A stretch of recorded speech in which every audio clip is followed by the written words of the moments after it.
Lesson 48. The Silent Village.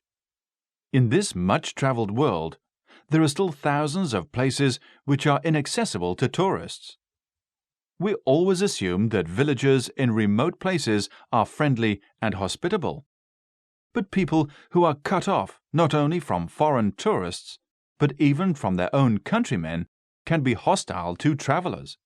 Visits to really remote villages are seldom enjoyable, as my wife and I discovered during a tour through the Balkans.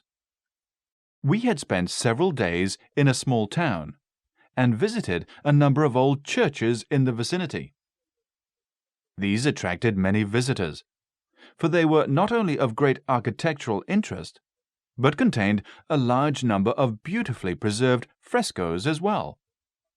On the day before our departure, several busloads of tourists descended on the town.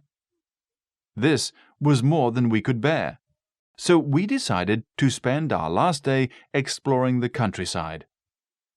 Taking a path which led out of the town, we crossed a few fields until we came to a dense wood.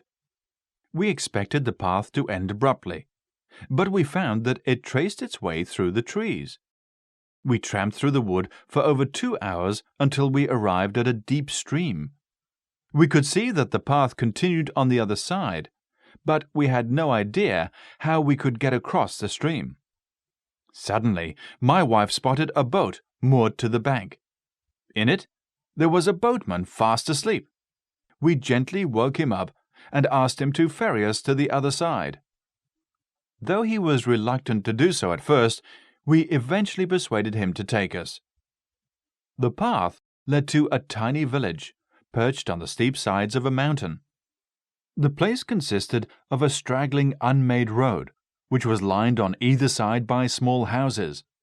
Even under a clear blue sky, the village looked forbidding, as all the houses were built of grey mud bricks. The village seemed deserted, the only sign of life being an ugly-looking black goat on a short length of rope tied to a tree in a field nearby.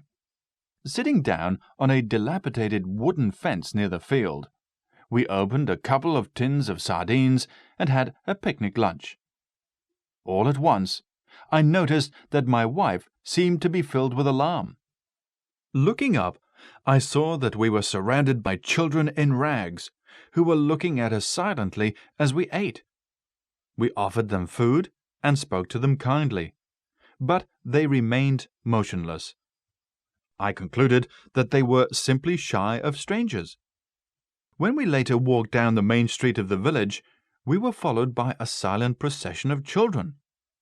The village, which had seemed deserted, immediately came to life. Faces appeared at windows. Men in shirt-sleeves stood outside their houses and glared at us.